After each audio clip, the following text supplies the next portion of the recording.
And now a look at what's happening with regards to Bharti Airtel. Bharti Airtel's promoter Singtel has divested a 1.2% direct stake in the company, anticipating an estimated gain of $1.4 billion from the transaction.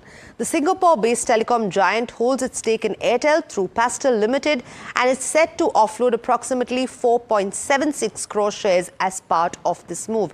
My colleague Sumit now joining us with all of the details. When it comes to Bharti Airtel, it was Singtel, which is the co-promoter of the company, which has sold close to 4.76 crore shares in the company via block deal. Now, the floor price for this deal was set at around 1,800 rupees, which was at a discount of around 3.6%. But this block deal has happened in the range of around 1,821 rupees to 1,827 rupees. Now, again, the lock-in for the buyer for this deal is around 60 days. JP Morgan was one of the brokers of this deal, and post this deal, Singtel's holding in Bharti Airtel directly and indirectly would come down to around 28.3% as against 29.5% earlier. Right, Sumit, thanks so much for that. Let me quickly go across to my colleague Agni now, because now it appears that travel platforms from actually boardroom and maybe travel issues are now also going into geopolitical tussles. EaseMyTrip's founder and chairman Nishant Pitti firmly reiterated claims that MakeMyTrip has alleged Chinese ties, and it is a security concern when Indian Armed Forces personnel book tickets on the platform.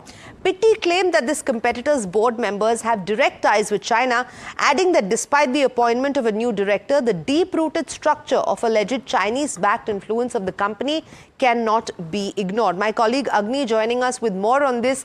Agni, what have we heard in terms of response of, MakeMyTrip, and what is the truth currently? Because there is a lot of, hearsay, but we also saw MakeMyTrip coming out and say that they're very much an Indian company.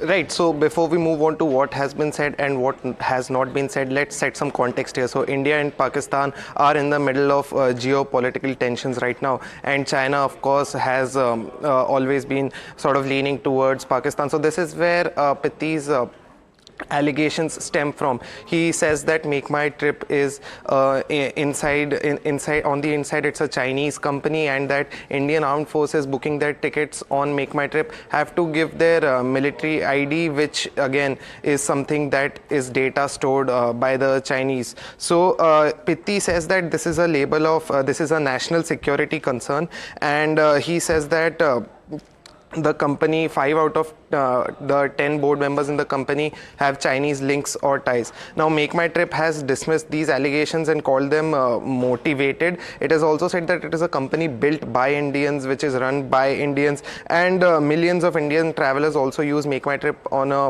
frequent basis. So, Nishant Pitti has said that strategic board committees on the MMT are also influenced by Chinese-linked directors. He has hit out at the rival company, which had recently appointed a Mauritius-based director and has called it a cosmetic change.